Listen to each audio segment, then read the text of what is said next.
Welcome back to the John Fredericks Radio Show. This is Mike Rubino, guest hosting for the Godzilla of the Truth. This next guest, one of my favorites, is Dan Hoffman, former Executive Clandestine Services Officer in the Central Intelligence Agency, served 3 times as Station Chief and as Director of the Middle East and North Africa.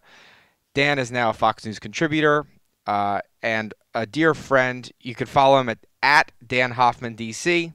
Dan, thank you so much for joining us here on the John Fredericks Radio Show this morning. Hey, it's always a pleasure, and it's never too early to wake up to chat with you, my friend. Oh, I appreciate that. So, Dan, I have 20 minutes with you, and I got to tell you, I'm going to bounce around the globe, and we're going to talk about everything because there is so much going on. I feel like the world's falling apart, but I need you to tell me that it's not. Well, I might disappoint you then, because there are more threats out there to our national security, more complex threats than arguably there ever have been in our history. I mean, you've got Russia and China, North Korea, Iran, transnational terrorism, and the risk of proliferation of nuclear material.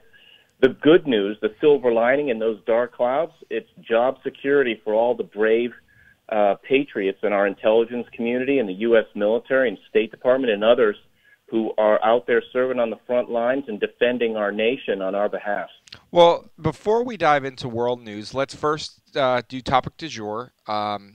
Ambassador Rick Grinnell, ambassador to Germany, and Real Patriot is going to be the acting director of national intelligence. If you could, just for the layman, explain kind of what that job does, how he counsels the president, and the role. That way everyone can understand that, and then we'll move on. I want to talk Iran. But explain to everyone what Rick Grinnell is going to be doing for the president. So first, he's going to be doing this in an acting capacity. He can only be in the job until March 11th, and then the president will need to nominate a permanent director of national intelligence, and then presumably Ambassador Grinnell would stay in that post until the permanent nominee is in place. There's a couple of things that the DNI does that really matters. The first is just strategic management of the intelligence community to make sure that all of our intelligence agencies are working closely and effectively together without stovepipes, which was a big lesson that we learned from WMD and Iraq. Right. And then the second thing that the DNI does is deliver the president's daily brief every day to President Trump. And so the DNI is the president's consigliere on all matters related to intelligence. And the president's daily brief is when the intelligence community will bring all of our intelligence analysis to the president on all those threats that I just mentioned. And it's up to the DNI to deliver that intelligence and listen to the president's views and make sure that we in the intelligence community are giving the president all the answers to all the questions that he has so he can make the best policy and the most educated decisions possible. Well, I think that's, incredibly important. And for people that kind of don't understand the origins of how Secretary Pompeo, now Secretary of State Pompeo, became Secretary of State, is he was CIA director, and he gave that daily brief to the president in person every day. It's an incredibly complex, nuanced, and personal job, and one that I don't think either of us could downplay how significant it is. So congratulations to Ambassador Grinnell on this, because I think he's going to do a phenomenal job. He's done a phenomenal job in Germany. Yeah, it is. You're right about that. And Secretary Pompeo has that very close personal relationship with the president, which is why the president broke tradition and went to him to deliver the PDB as opposed to the DNI. It's now gone back to the DNI, and Director CIA Haspel is there in the meetings as someone whom the president can call on with questions, but it's the DNI who now once again leads the president's daily brief. Right. So moving to Iran, they have an election coming up, and this election is expected to produce a hardline parliament. Now, most of us here in America, we think of Iran as hardline anyway. They, in Iran, actually think of Rouhani, their, is it president or prime minister? Never get it right. President, as a moderate. So the leaders of Iran have essentially, from my understanding, disqualified more than 7,000 candidates. It's through a religious / semi-legal process. They've disqualified more than 7,000 candidates, including most of the moderates, almost all the centrists, paving the way for tougher domestic and foreign policies. From my understanding, and I yield to you, Iran as a whole is upset with the U.S. and Iran relationship. They don't think that they are getting the better end of the stick, so they want to bring in more hardliners. What does this mean? What does this election specifically mean for the United States? And then we'll pivot after this into Israel, which also has an election coming up. Yeah, so this Iranian election, I put that in quotes, air quotes. That's an election in name only. It's not really an election. It's previously scheduled parliamentary election today. You're right. It's the Iranian Guardian Council, which is subordinate directly to Ayatollah Khamenei. It had been responsible for essentially vetting everyone who wants to stand for election. And even President Rouhani, who by Iranian standards is more moderate, though really not. Yeah. But by their standards, he's a little more moderate. He has even been critical of the Guardian Council exercising such great control over who may or may not run for election. It's really a sham. The parliament in Iran is rubber stamped. They are just like Kim Jong-un's quote-unquote parliament or the Russian parliament or whatever happens in China. These are dictatorships where the people don't have elected representatives like we do in the United States who are serving their interests. Make no mistake, in Iran, it's all about the Iranian Revolutionary Guard Corps and Ayatollah and the mullahs, controlling everything that happens in the country. Now, why this matters for us here in the United States is that the people of Iran are kind of fed up with an economy that is in free fall, with a government that is engaged in adventurism abroad, supporting proxy militias in Iraq and Syria and Yemen, and fomenting unrest in Bahrain and launching attacks on Saudi Arabia. They, not to mention Hezbollah in Lebanon, they are spending a lot of money and severely damaging Iran's international prestige, and they are causing us to have no choice but to deliver those hard-hitting sanctions against them. And so the people of Iran recognize this, and this election, what I'm watching for is this. Is it another sort of tipping point? Are we going to see more protests? We've seen a lot of the brave Iranians out on the streets protesting. Is this election, because it's such a sham, going to result in more protests, more Iranians expressing their discontent over their own horrifically corrupt government? So let's see what happens today and over the weekend. Well, at the same time that this election's happening, the Pentagon has just said that they found new Iranian missiles which pose a significant threat to U.S. aircraft in Yemen. As you just stated, Iran's Islamic Revolutionary Guard sends and weaponizes rebels in Yemen. I mean, their reach and influence can't be underestimated. Regardless of how little money and how terrible their economy is, they have a desire to have influence everywhere.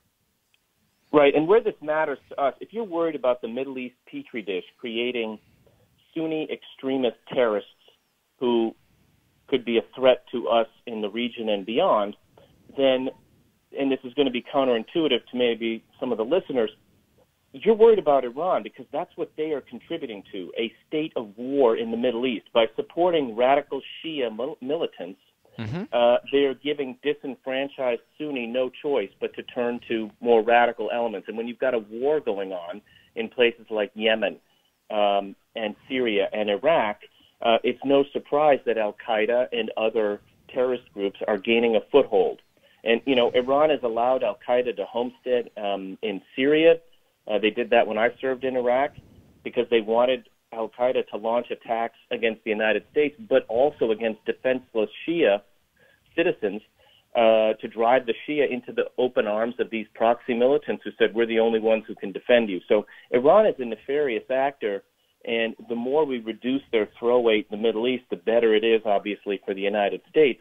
And I know we're going to talk about Israel, but really, it's not a Middle East peace plan. It's a peace plan for Israel. And if you're talking about having some hope of success, it's diminished significantly because of Iran and their nefarious behavior in the region. So Israel now has an election coming up as well. They've been unable to form a coalition government. I believe Benny Gantz says that he's going to press forward forming a government regardless of the outcome, or at least he's feeling emboldened. He came over with Netanyahu and met with the president, which is, I've heard through my diplomatic friends that was unusual. The White House has released its Middle East peace plan. So kind of break it down for us, handicap elections in Israel, Netanyahu, we have different parties. What do you think we can make of this mess? Yeah, just your best guess. Your best guess. Yeah, no, it's such a hard one. We've been through this so much. One thing I've learned over the years is that Israeli domestic politics, it will be messy, it will be challenging. But here's what carries on. And I say this from my background as a career CIA officer, and this is going to be a little bit of a not direct answer to your question, and that is that the institutions in Israel that maintain the security of that country, that would be their external intelligence service, Mossad, and the internal service, Shabak, which we call Shin Bet, and their military, they carry on doing what they're doing. And so you've got some of this political turmoil on the surface, and we do, rightly so, focus on that. But at the same time, the Israeli intelligence officers and their military, the ones with whom I had the honor of working for very many years, are out there doing their jobs to ensure that the citizens are protected, and that they're protected not only from internal threats inside Israel, but also from those external threats we talked about, most specifically Iran, which is a major threat to Israel. And I think the one thing that is heartening for me is that the two candidates you mentioned, Benny Gantz and Benjamin Netanyahu, both have fairly similar views, of similar optic about the threats emanating from Iran and other places. And so I don't expect the United States to have any lesser of a partner, no matter how those elections turn out. But boy, do they not like each other, huh? It's pretty impressive. They don't, but look, loathing. We've got that same kind of situation here sometimes in the United States, and what you'd like is politics. We talk about them, ending at the water's edge, and you'd like to, and we're not having that right now, unfortunately, but, back in the old days when I was growing up in the Reagan era, Democrats and Republicans used to get together on the big national security issues. Look at Senators Nunn and Lugar, for example, and solve the big problems. Politics is messy and dirty and all that, and I was thankful as a CIA officer not to have to worry about any of that stuff. But again, I think in Israel they'll get through that, and their institutions are strong, and they'll just have to continue to manage those national security threats in partnership with their allies, closest one of which is us, of course. Right. And one last thing on Israel that I just found interesting, just as someone who's more political in nature, Prime Minister Netanyahu announced recently that they're going to construct 6,200 new homes in East Jerusalem, which is obviously one of the most hotly contested areas probably in the region. And this is as a means by which to shore up his support before this election. So I can't downplay, at least the way that I read the news, how hyper-political Israel is. But then at the same time, we just discussed Iran. The whole area is just a tinderbox. So you just hope that Israel plows through this election and gets to a nice, stable place. But it sounds like, you assuaged my concerns that Israel is in a good place and that they have institutions that just keep functioning. They do. I mean, you make a really good point about domestic politics impacting their national security internally. And in particular, decisions made about the West Bank and East Jerusalem that are now intertwined with politics.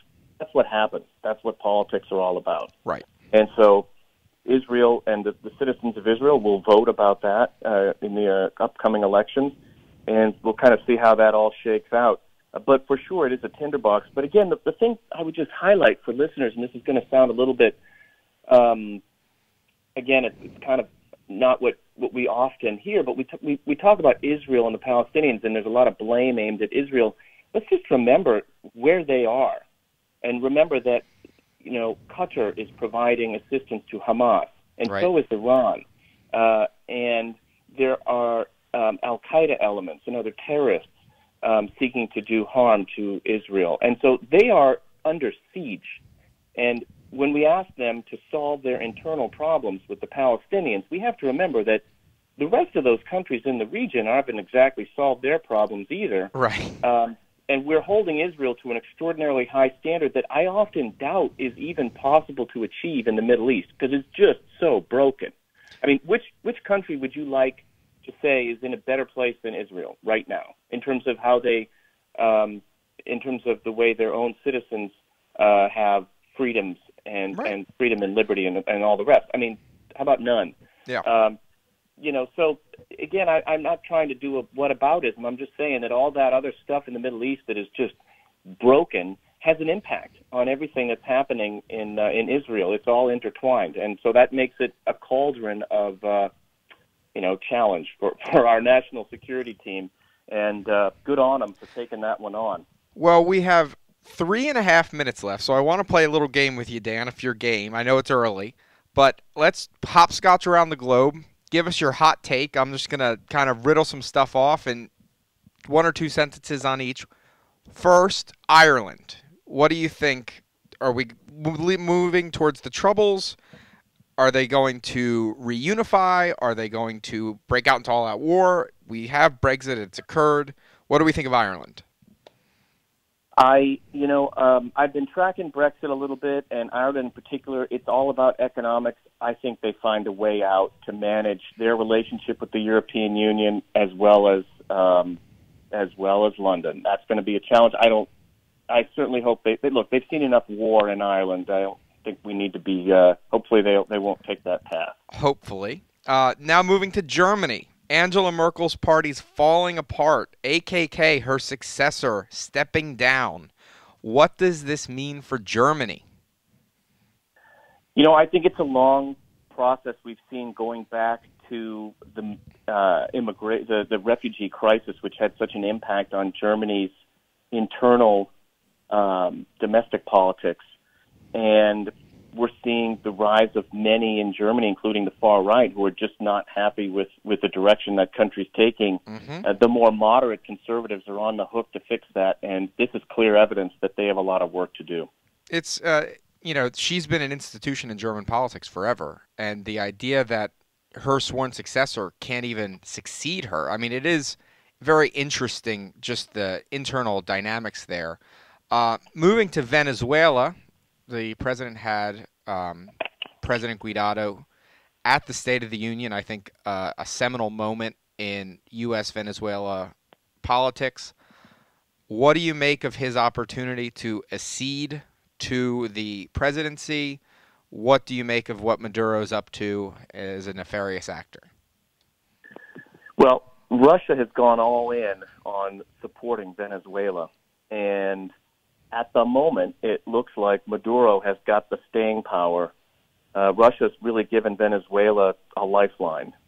And I don't know that there's a more... I mean, it's an extremely difficult challenge for U.S. policymakers supporting the duly elected leader of Venezuela against the dictator, Maduro. But right now, man, we're kind of slogging it out with Russia. This is reminiscent of what used to happen in the days of the Cold War. Russia knows that they can really take a shot at us by supporting their allies, Venezuela and Cuba, and we've got to stand strong. And I think we have to up our game, frankly, and give Juan Guaido more support. So, all right, we have 1 more minute. I'm going to go to one more topic, and this is Turkey-Russia. You obviously had just mentioned Russia propping up Maduro. What's going on between Erdogan and Putin? Is there conflict? There is. Russia, one of their strategic goals has been to drive a wedge between Turkey and NATO. And so they have partnered with Turkey. They've been trying to sell Turkey their S-400 air defense, knowing that would be a red line for NATO. And the challenge now that those two countries are facing is they're on opposite sides in Syria. Mm-hmm. Turkey wants to ensure that they have a buffer zone, and they want to transfer Sunni Arabs into that region against the wishes of Syrian President Assad and Russia. The Syrians are mounting an offensive in Idlib, and Turkey is not happy about that, and they are threatening military action. And this is causing a lot of consternation between those two countries. Now, what Putin knows is he's got a lot of skin in the game. That's why he went all in 2015 supporting Assad, who frankly would be dead right now were it not for Russian logistical, air, and intelligence support. Mm-hmm. What we need to be doing in the United States is taking advantage of the conflict between Russia and Turkey to try to drive a wedge between those two countries. They are long-term competitors, just like Iran and Russia are long-term competitors in that region. And it's important for us, I think, in a tactical diplomatic sense, over to Secretary Pompeo and his team, to drive that wedge and make it stick between Turkey and Russia for our own national security interests. Dan, this was as lightning as ever. You're always my favorite guest to have on the show. Where can we find you? Give us a plug. Yeah, so Fox News contributor. I write for the Washington Times and at Daniel Hoffman, D.C. on Twitter. And hey, man, it's my pleasure and honor to be on your radio program in the morning. Look forward to next time. Thanks so much. This is Mike Rubino guest hosting the John Fredericks Radio Show.